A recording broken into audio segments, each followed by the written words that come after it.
여러분 안녕하세요. 오늘은 2-2 평화적 해결과 폭력 예방이라는 부분 학습해 보도록 하겠습니다. 교과서 114쪽 보시면요. 곰 이야기가 나와 있어요. 좀 이야기가 끔찍해요. 두살배기 곰도 죽고 어미곰도 죽어요. 참 인간의 욕심 때문에 동물이 죽는다는 사실 저는 좀 불편하게 다가왔는데 어쨌든 이 이야기를 통해서 폭력은 더 큰 폭력을 낳는다. 폭력이 아닌 다른 방식으로 해결했다면 더 좋은 결과가 왔을 것이다라는 교훈을 읽어내고 이 스토리를 지나가도록 합시다.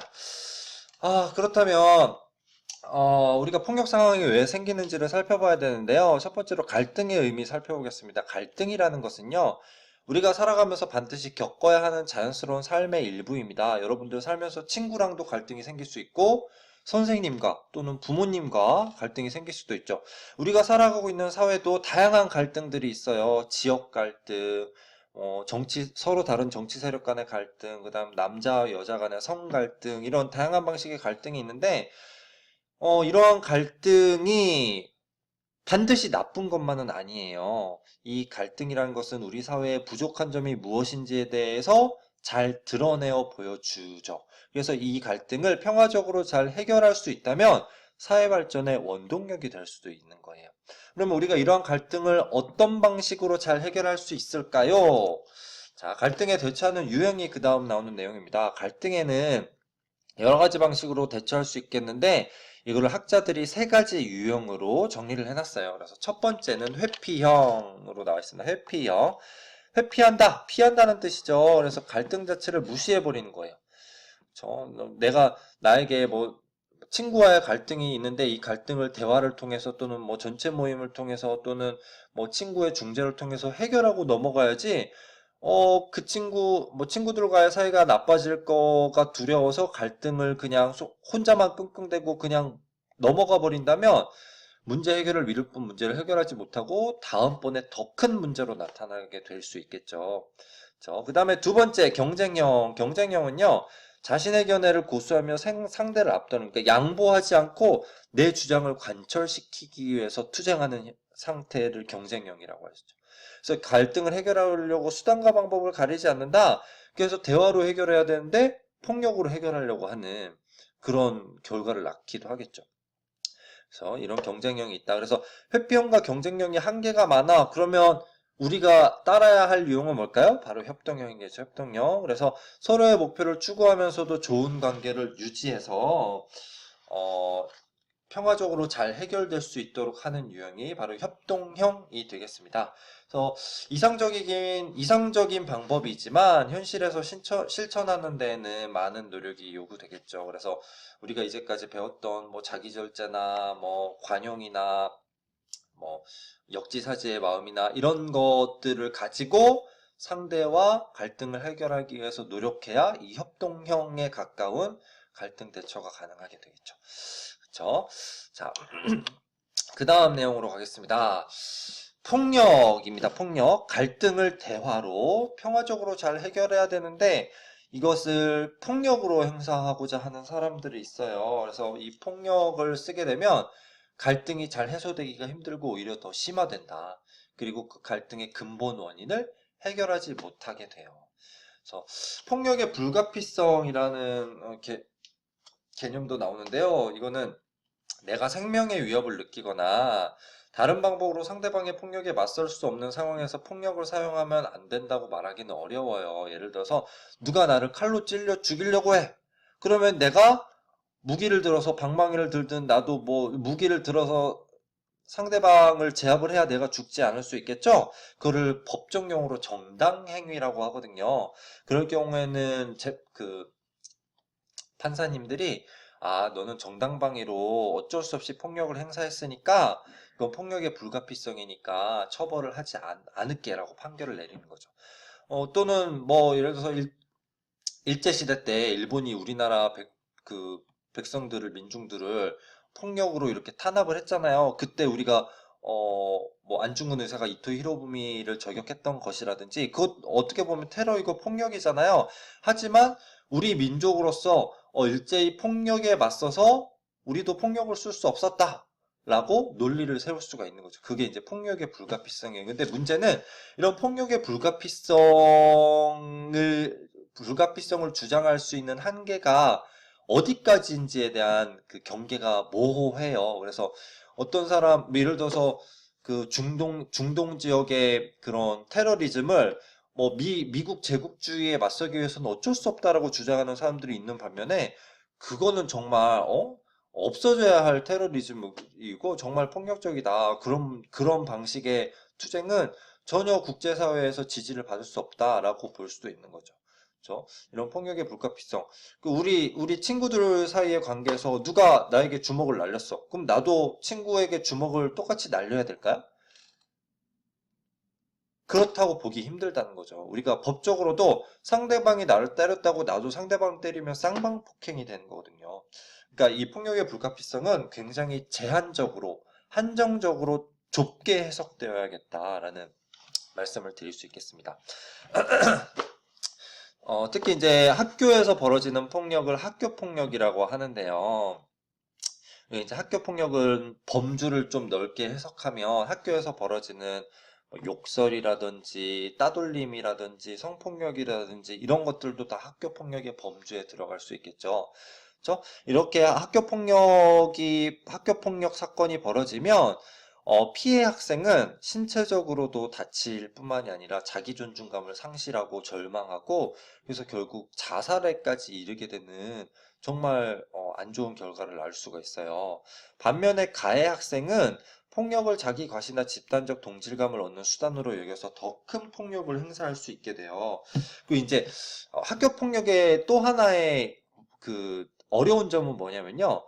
피해 학생이 가해 학생이 되기도 한다는 거예요. 또는 가해 학생이 피해 학생이 되기도 한다는 거죠.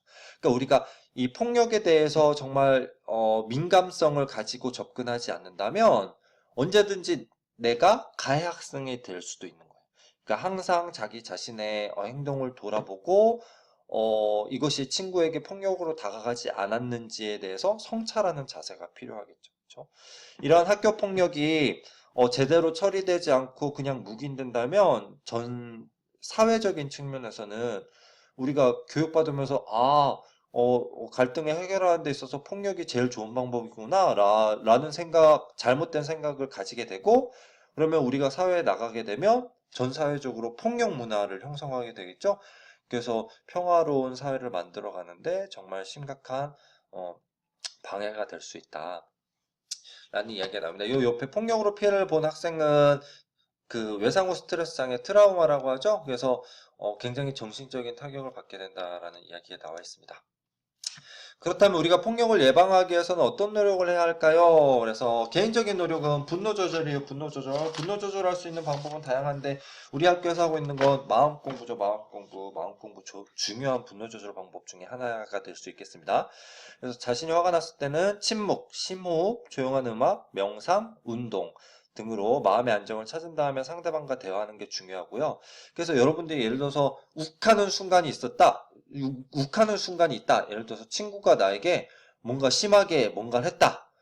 내가 진짜 뚜껑 열릴 거 아니에요. 화가 머리끝까지 솟아오를 거 아니에요. 그럴 때 말이나 행동을 먼저 하지 말고 먼저 숨을 크게 들이쉬었다가 내쉬는 걸 한번 해보세요. 이 심호흡이 정말 분노 조절하는 데 있어서 크게 효과가 있다고 합니다. 그다음에 나의 말이나 행동으로 인해서 상대방이 화가 났을 때는 어떻게 해야 될까요? 그러면 왜 상대방이 화가 났는지 이유를 먼저 잘 듣고 그리고 상대방이 화가 가라앉으면 그때 충분히 대화를 통해서 문제를 해결하면 되겠죠. 자, 그 다음에 공감하는 능력을 길러야 합니다. 그래서 상대방이라면 이런 상황에서 어떠한 느낌일까? 이런 걸 끊임없이 생각해보고 나도 느껴보는 연습을 해야 돼요. 그걸 공감 능력이라고 하거든요. 이러한 공감 능력을 지닌 사람은 폭력을 잘 행사하지 않아요. 그 다음에 마지막으로 타인 존중의 자세를 갖는다. 우리 전 단원에서 타인 존중에 대한 이야기 계속했었죠. 그래서 자신만큼 상대방도 소중한 존재라는 걸 깨닫는다면 상대방에게 함부로 화내고 막 폭력을 행사하고 그러지 않게 되겠죠. 그렇죠? 그다음에 사회국가적으로는 평화적인 문화를 가꾸고 폭력 예방을 위한 법과 제도를 정비해야 합니다. 그래서 우리 사회가 폭력을 대수롭지 않게 여기면 그러면 이제 우리들의 자식들 청소년들도 폭력 대수롭지 않구나. 그래서 학교에서 체벌이 없어진 것도 그런 거예요. 교사가 학생을 때리는 게 체벌이잖아요. 그게 아무리 교육적인 목적을 가지고 있다 하더라도 좋은 목적을 위해서는 폭력이 합리화되는 거구나 라는 것을 학생들이 배우는 것이 평화적인 사회를 만드는 데 있어서 굉장히 안 좋기 때문에 학교에서 체벌이 사라진 거죠. 그렇죠? 그래서 그런 방식으로 법과제도를 정비하는 것이 필요하겠습니다. 그 다음에 학교에서 열심히 폭력 예방 교육을 해야겠죠. 여러분들도 이제 인성교육이라고 해서 학교 폭력 예방 교육을 받고 있죠. 그렇죠? 그럼에도 여러분이 폭력을 당할 때에는 어떻게 해야 되느냐? 적극적으로 부모님과 선생님, 외부기관의 도움을 요청해야겠죠. 그렇죠? 그 다음에 다른 친구가 폭력을 당하는 걸 목격했을 때는 그때도 신속하게 조치해야겠죠. 그렇죠? 그래서 그 폭력 피해자를 보호하려는 노력과 함께 빨리 마찬가지로 선생님과 외부 기관에 그 사실을 알려서 이 사안이 빨리 해결될 수 있도록 해야 된다. 마지막으로 평화로운 학교 분위기를 조성하기 위해 노력해야겠죠. 그래서 학생회 활동을 통해서 폭력 예방에 대한 다양한 학습들을 하고 욕설과 같이 화와 분노를 돋구는 그런 행동을 자제할 수 있게끔 여러분들의 일상생활을 가다듬어 가야겠죠. 자, 여러분들이 학교 폭력을 당할 때는 선생님에게 알릴 수도 있고요. 만약에 학교 밖에서 폭력을 당하거나 선생님에게 바로 알릴 수 없는 상황이다라고 할 경우에는 경찰청에서 4대 악이라고 해서요. 성폭력, 가정폭력, 학교폭력, 불량식품 이 4대 악을 신고할 수 있는 신고상담센터를 개설했어요. 번호는 117이거든요. 117 여기 보이죠? 117 이 117로 전화하면 학교폭력을 상담을 받거나 신고를 할 수가 있어요. 그래서 이 번호를 기억해뒀다가 여러분들이 그런 폭력 상황이다 또는 가정폭력 상황을 목격을 했다. 그 다음에 어디에서 불량식품을 팔고 있다. 내가 학교폭력을 당했다. 이런 경우에는 117로 전화해서 신고를 해주시면 되겠습니다. 번호를 기억해 두기로 하고요. 자, 합리적으로 의사소통하기, 평화적으로 어떻게 갈등을 해소를 할까요? 그래서 첫 번째로 나를 주어로 이야기하기. 그래서 교과서에 보면요. you 메시지, I 메시지라고 되어 있는데요. 자, 이 밑에까지 보이게 할게요. 그래서 예를 들면 이런 거예요. 너는 그러니까 너 수업에 왜 늦었니? 이렇게 하는 게 아니라 나는 네가 수업에 늦어서 정말 우려돼, 걱정이 돼. 이런 식으로. 이런 식으로. 너 도대체 왜 나한테 욕하는 거니? 이게 아니라 네가 나한테 그렇게 욕을 하니까 내가 정말 마음이 안 좋아. 여러분 마음 공부할 때 그 전달할 나 전달하기 그게 그런 거잖아요. 그렇죠? 그래서 나를 주어로 얘기하는 I 메시지 방법이 갈등 상황에서 대화하는데 아주 좋은 방식이 될 수 있다. 그다음에 두 번째 비폭력적인 대화하기. 그래서 관찰, 느낌, 욕구, 부탁으로 이제 대화를 하는 거고요. 경청 앞선 단원에서도 계속 배웠죠. 잘 듣는 것이 중요해요. 그렇죠? 그래야 의사소통이 잘 이루어질 수 있다. 대화를 통한 문제 해결의 기술에 있어서 첫 번째로 협상이라는 것이 있는데요. 협상은 당사자들이 직접 대화를 통해 문제를 해결하는 방식을 말해요. 그래서 양보와 타협을 통해 공동의 합의를 이루는 것이고요. 그래서 갈등 해결의 가장 바람직한 방법이라고 합니다. 자, 그 다음에 나오는 단어는 좀 생소할 거예요. 중조가 있는데요. 중조는 당사자들이 대화로 문제를 해결하고 합의에 이를 수 있도록 제3자가 돕는 것을 뜻해요. 그래서 당사자 간의 관계가 나빠져서 서로 직접적인 대화가 힘들거나 문제가 복잡하게 얽혀서 원만한 해결책을 찾기 어려울 때 효과적인 방법이 돼요. 이때 제3자는 당사자들이 대화로 문제를 잘 해결하고 화해할 수 있도록 진행 과정을 잘 이끌고 모든 결정은 당사자들이 할 수 있게끔.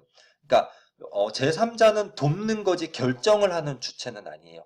당사자들이 잘 결정할 수 있게끔 옆에서 돕는 역할을 제3자가 잘 하는 것이 중요하겠죠. 그리고 그러한 것이 또래끼리 이루어지는 것을 또래 중조라고 합니다. 네, 오늘은 여기까지 할게요.